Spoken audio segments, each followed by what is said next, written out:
அத்தனை வழிகளையும் தாங்கிக்கிட்டு உங்களுக்காக மட்டுமே நான் வந்திருக்கிறேன்.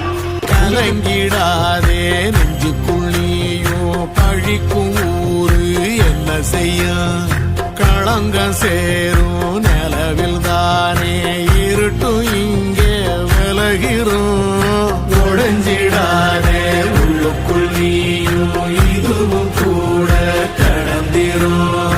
மலையிலாறு பள்ளத்தில் கூட அருவியாகி நடந்திரும்.